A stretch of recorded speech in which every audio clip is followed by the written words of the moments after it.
Hello, and welcome to Do It for Grantley, a podcast brought to you by Fortress Funds Managers, where we speak with women and men in Barbados about their Grantleys and other money matters. I'm Kim Howard, Marketing Manager at Fortress, and my co-host is Omar Kennedy. Hello, listeners. An entrepreneur, author, and former financial manager. In today's episode, Productive Investment, we speak with Economist Simon Naitram, who's our first guest back in episode 1. Simon is a PhD candidate in economics at the University of Glasgow and is also an assistant lecturer at the University of the West Indies, Cave Hill. Today, Simon will help us delve a little further into productive investment, a topic he first mentioned when he was last with us. We'll look at what that could mean for Barbados and how we can all be a part of it. We appreciate you taking the time to listen. So let's get to it. Financial security doesn't grow on trees. It's built brick by brick with smart investments and a strong partner. To retirement, education, and whatever your future may hold, we say bring it on. At Fortress Fund Managers, we're not afraid of the hard work, long hours, or steady saving, just like you aren't. We know better than anyone that you can't just hope for good luck. Call Fortress Fund Managers on 435-7777 to build your personal fortress. Your future, our business. Fortress. Welcome, Simon. Hi, Kim. And as usual, I'm joined by my co-host, Omar Kennedy. Hey. Now, I want to tell you a little bit more about Fortress before we delve into productive investment. And essentially, Fortress is a mutual fund management company. We were established in 1996, and we provide mutual fund investments to individuals and companies of all sizes in both Barbados dollars and US dollars. So Omar is going to tell you a little bit more about what mutual funds are and how they work. A mutual fund is an investment product which pools together money from lots of investors like yourself all together, and they invest them on your behalf. The good thing about a mutual fund is that your money is managed by a professional money manager. This means he or she has their fingers on the pulse of investments, not just locally but regionally and internationally.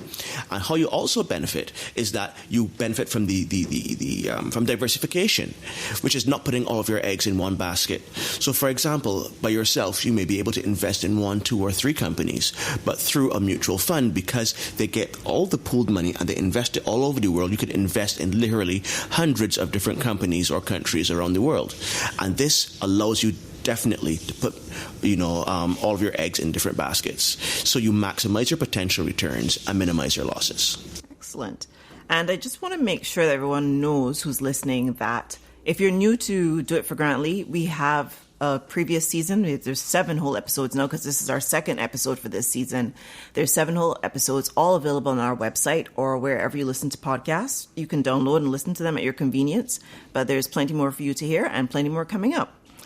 Simon, you were here when we spoke last time about what we don't know. And we talked then about saving and investing, and you raised a couple of issues but one of them was productive investment. So that's why we brought you back today. But since then, you've also become the president of the Barbados Economic Society. So congratulations. Congrats. Thank you very much. The Barbados Economic Society is essentially like an umbrella organization, fan club, what's it? Fan club. No, so the Barbados Economic Society is you would call it a professional organization of economists.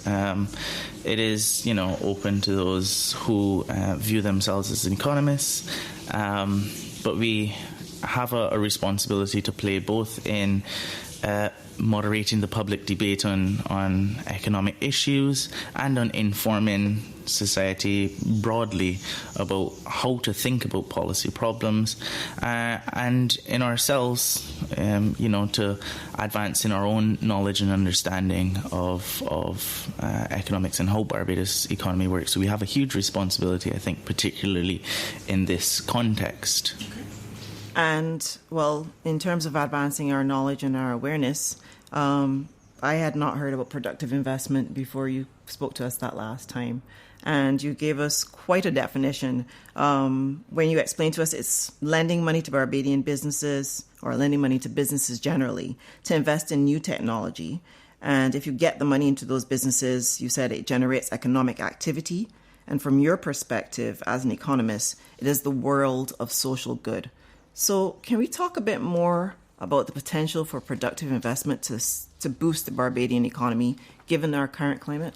Sure, Kim. Well, let me just identify exactly what productive investment is. It is really thinking about how we can get investment into businesses to generate goods and services in the future. So productive investment specifically is investment that will multiply in the future, and that's the beauty of it. So where's the potential? Barbados is in a place where it needs substantial investment. As we spoke about last time, we have a severe deficit of business investment. That is, we don't have enough businesses, we don't have a dynamic enough business environment, and we need to invest. Where do we invest? Where's the potential for investment? And there's one huge opening right now, and that is investing in innovation. And I don't want to just say investing in creating new ideas, because Barbados has found itself in a place where we are what you would call a technological lagger. We're behind the field. So if we're running a 3,000 meter, we've been lapped a couple times at this point, and that is over the past 30 years or so. And I speak of 30 years because that is the period of the digital revolution, really, since the internet has exploded, and we've missed the boat somewhat. And while the world's technology has exploded, ours really hasn't. We haven't managed to jump on the bandwagon. So the word I'm going to use here is that we need to adopt a lot of the innovation that the world has generated. So it's, for us right now, it's not necessarily about creating new ideas. You have to learn to walk before you run a marathon, and really that idea of creating new ideas is running a marathon. That is at the very forefront. We need to catch up first, and so Barbados needs to invest a lot in adopting innovation. You're talking about productive investment. Would you say that all investment is equal? Do you think we need more persons to focus on things which encourage Barbadians to spend within Barbados? Or is it more important to bring in foreign exchange into the companies which we create? So are they equal? They both do different things? What do you think? That's a somewhat tricky question. Given the context that we operate in right now, mm-hmm. and given the design of our economy that's operating with a fixed exchange rate and needing to maintain foreign reserves, yes, it forces us to aim a lot of what we do at attracting international customers, mm-hmm. so that we can get those foreign reserves in. But let's think more about what value we're creating. And that's a word I want to use here, value. What value are we creating and to whom? And so all investment is not created equal. Absolutely not. And you can see that just from me making the distinction between productive and non-productive investment. But even within the scope of productive investment, some of it generates massive value to society and some of it doesn't. And what do I mean when I say value? I was just going to ask you that. The first thing and this is really, I think, the most important bit of it, is value can be seen as creating things that make Barbados a more beautiful and enjoyable place to live. Whether it's the arts, crop over, dance, music, culture, or technology that makes our lives easier, or ideas that help take care of the most vulnerable in society, those are things that make Barbados a better place to live. That's value. Or value can be seen also in making our world more sustainable. So in green energy, in doing things, in protecting our coastline, and doing things that make this a sustainable place to live. And the third place I'm going to talk about value is in producing things that increase our standard of living, that make our lives genuinely, deeply better. And so even in deciding what we want to invest in as a productive investment, you need to take account not just of, what dollar returns it will produce. That's basic level. We also need to talk about what value it creates and generates to Barbadian society in the end. So that's the next level-ish. Definitely. Okay. You keep on saying what we invest, and we're talking about investing in companies to, generate technology and to advance existing ideas, technological ideas where we are lagging. But when you say when we invest, are we talking about the government investing? Are we talking about big private sector players investing? Are you talking about the man on the street investing? Who are we talking about exactly? I think we has to be used as a collective because we are all in the same we're in this together. Unfortunately, the same boat that we missed. That's behind the one that we missed. The same boat. We're all in the same little lifeboat that is trying to row to catch up to the big technology frontier, and that is absolutely true because in our daily lives, in the business sector, and in the government, we are severely lagging in innovation. And so all of us need to catch up. Now, while we don't necessarily want government-led growth, because that is not the model that we're trying to attack, the model of economic growth that we're trying to create, we do need to recognize that throughout history the government has played an important role in driving innovation.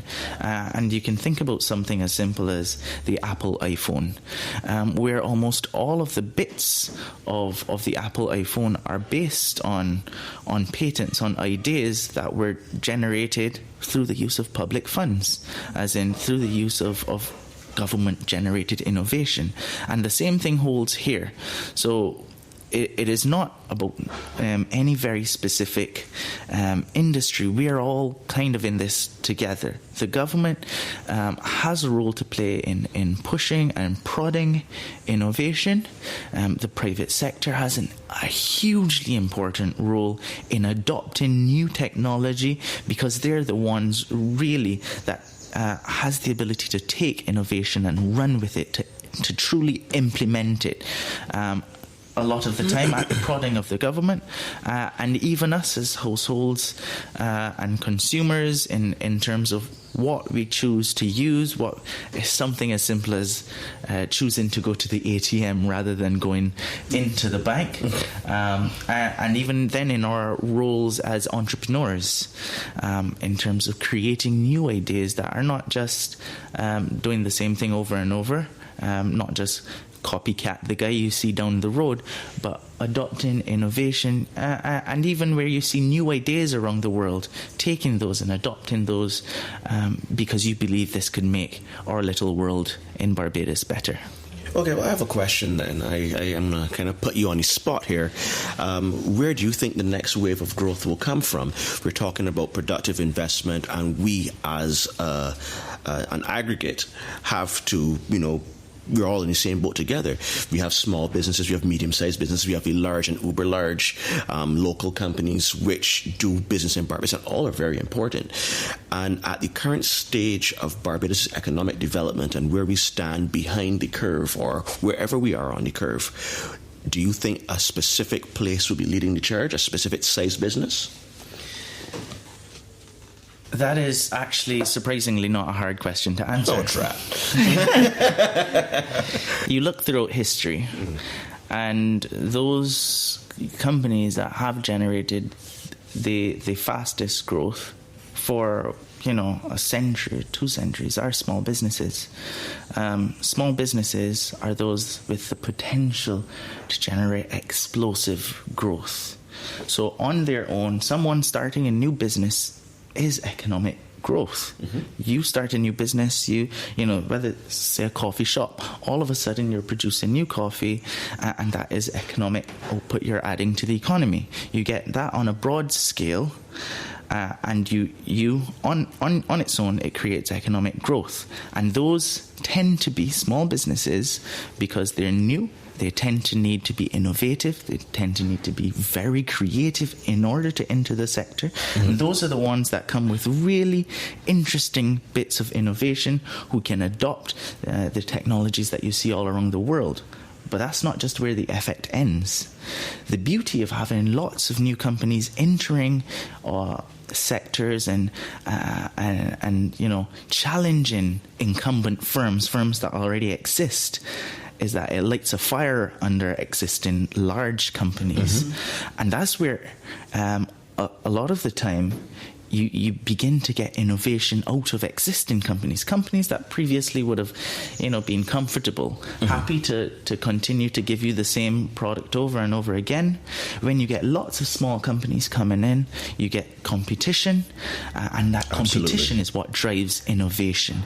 And so from two sides, small businesses, entrepreneurs, startups are the ones who really start the chain process of creating economic growth and sustainable economic growth in the long run. Can you think of any historical period in Barbados' history, or maybe internationally or somewhere else in the region, perhaps that's a little closer to home, where there's a clear example of that, something that you would cite in any economics class? Not necessarily. I can't think of one right off the top of my head. But in terms of adopting technology, one really, really huge example is China. And China has for 3 decades had, outsized economic growth. And a lot of it, yes, was due to investment by the government in technology, but a lot of it, I think research would suggest up to 80% of it was due to the adoption of technology, not the creation of technology. And that's, up until a decade ago, that they were absolutely just adopting new technology. And that brought them up to the frontier where they can now be a leader in stuff like artificial intelligence. So you need to drag yourself up to the frontier by investing in adopting technology, and that is what has generated a lot of the outsized growth in China throughout the 90s and the 2000s. I was just trying to think if there was anything that I've seen. I mean, when you were talking just now about the competition that can spark change among other existing businesses in the field. The one example that came to mind, it wasn't a small business, and this is probably before your time, dating myself slightly, but I remember when McDonald's came to Barbados, and they introduced, I believe theirs was the first drive-through. And if it wasn't the first, it might have been the second. Amongst the first, yeah. Yeah. But all of a sudden, the other fast food people suddenly had drive-throughs. And all of a sudden, there was a better effort at more pleasant customer service. It lagged and waned over the years, but there was a definite change because the lines would be wrapped around the building out onto the street because patrons were so keen to try McDonald's here locally, and they didn't have access to it unless they traveled before. And the lines for other places were empty. But it brought about a change that has been impactful in Chafet in particular. That has continued to help them grow and blossom as they've done over the years. There have to be several ways that we can boost productive investment in Barbados. There needs to be a paradigm shift in the way we think, obviously, so it has to start at the intellectual level.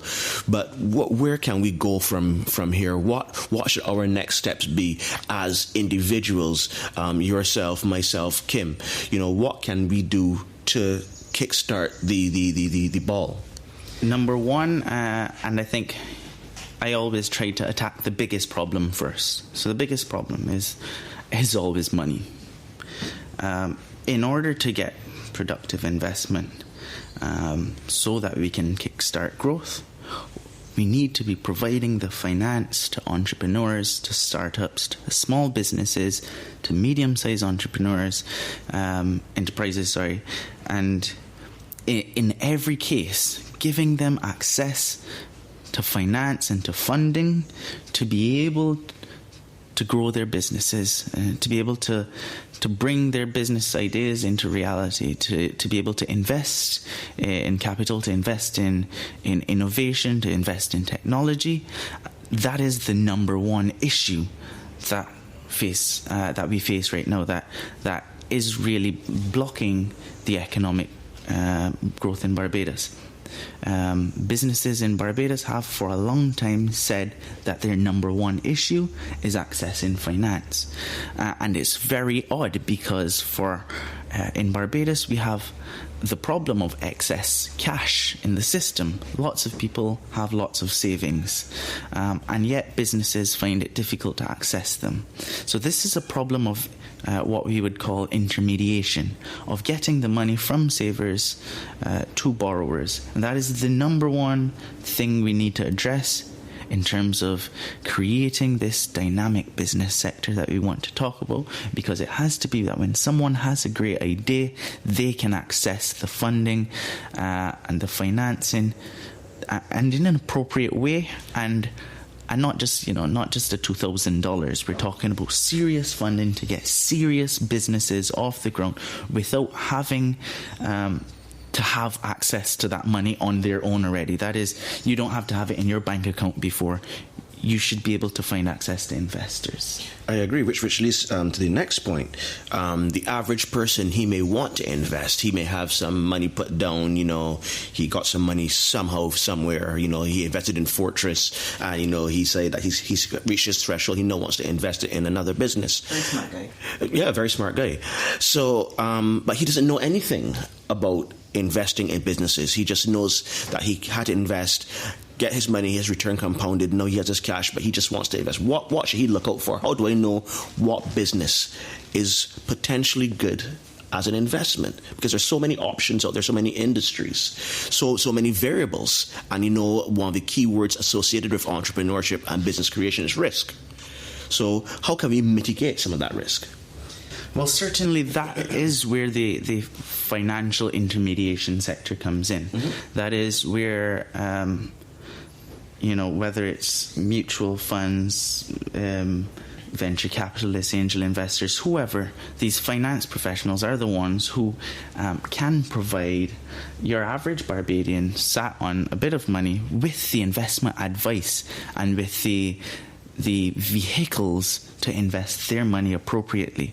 And so we do need to continue to build out the financial sector in Barbados so that it channels the money from savers to investors, to businesses, in a way that protects the savers and in a way that generates the saver, generates that investor with the best set of returns available to him. But what does that look like exactly? I'm like that's that very smart guy who had invested some money over the years with Fortress and has now had the money compound and has great returns and is thinking he wants to do some additional things with it. How does he then or she determine where's the best place to place their money? Like, is there a technology that we can adopt that would help us to identify those things? Certainly there are technologies you can adopt. Before we get there, though, I think we need to use the human capital available to us. We do have loads of very smart financial professionals in Barbados. And again, this is about making finance more accessible to the average person, because there are loads of people already who have the ability to say to a person, you are nearing retirement, maybe you don't need to be taking on so much risk, or you are a young person, you have the ability to take on lots of risk. And so this is where finance professionals come in. And I think we do need to talk about what are the available institutions and how does a person access those institutions. Technology certainly is one fantastic way of making it far more accessible to individuals, this type of advice. But there is a lot of work for us to do in terms of making finance more accessible, financial advice more accessible. Right. And I guess that operates on both ends, because you need for the potential investor to have a good idea of where is best to invest their money to be part of this productive investment, but also for the entrepreneurs, the people who are developing the businesses, advancing the economy, for them to also know where they can get access to these funds. I certainly think so as well. I think that's actually the trickier part, because you have loads of entrepreneurs who really have no idea exactly where they can go for for some funding, and what type of funding they need, whether it's equity or debt, and what type of vehicles they should be looking for. And certainly this is an important, I would say, a missing part of our market that we really do need to focus on. And this is a huge opportunity for finance professionals to create this link between the investor, the average Barbadian entrepreneur, for us to build out this intermediation process so that we can get productive investment started. And that's beyond what exists already, because there are some entities, I think they're more governmental related, that do something like that. But I know you had said something beyond what those typically offer. At this point, we could just clarify once again exactly what productive investment is and why it's important to us as individuals and as a country. So remind us, Simon. So productive investment really is what makes our lives better. Productive investment is what has made the world grow over the last 200 years. It is what has improved our standard of living. And if we want to continue to do so, then we need to continue to channel our funds to businesses to create a dynamic business sector, one that continues to push innovation, and not just innovation for innovation's sake, but innovation that makes a better life for us. And in those terms, innovation that creates value. And value is in the sense that it makes a better Barbados, makes a more beautiful Barbados, that makes a more sustainable Barbados, and that improves our standard of living. And this then ties back into what I said at the last time I was here, that it does the world of social good. And that's what we care about. We care about investing for the common good to make life for everyone in Barbados 1,000 times better. Today and tomorrow. Today, tomorrow, and into the, as the economists would say, into the infinite future. Well, thank you so much for that, Simon. I think, you definitely have helped me clarify what productive investment is, and also just to have a better appreciation for how all those things within the financial sector tend to work together to improve all of our lives. So hopefully our listeners have learned a bit more today too, and I'm sure we'll probably have you back to talk about something else at some other point. Before we end, Kim, I would like to ask you a question. Sure. We want everyone to be like the smart man who invested and then could invest in another company. So how do we invest with Fortress? Well, to invest with Fortress is really simple. You need to fill out an application form. You need to start with as little as $100, depending on which mutual fund you go into, of course, because we have a range. We have 11 mutual funds. Our primary fund, the fund that started the whole thing off back in 1996, our Caribbean Growth Fund, still has the same minimum investment that it did then, and it's $100. And after that, it's easy to continue either with lump sum investments from time to time, or the way that we recommend is to set it and forget it, and you either get a direct debit come out of your bank account or through your salary. And that way you've paid that out, you treat it like a bill, it's done and dusted, and then the money goes in every month and you benefit over the long term without trying to guess when things are going to be good or bad and when is the best time to invest, or spending the money, as people say, licking it out before you get to put it towards your own productive. So we start for Grantley and we fire and forget. There you go. Sounds good to me. Well, that's about it. Thanks again, Simon, for being a part of the show today. And thanks again for listening to us. And we hope that you'll be with us next week when we bring you more from Do It for Grantley. Do It for Grantley is a production of Fortress Funds Managers. You can listen to and download all our episodes in all the good places podcasts are available, including SoundCloud, Google and Apple Podcasts, TuneIn, and more. Or on our website, fortressfund.com. That's fortressfund.com. Remember to let us know what you think. So email us at info@fortressfund.com or message us on Facebook or Instagram at Fortress Fund Managers. Most people find out about podcasts through recommendations. So spread the word and tell your friends about our show. Until next time, I'm Kim Howard. And I'm Omar Kennedy. Thanks for listening.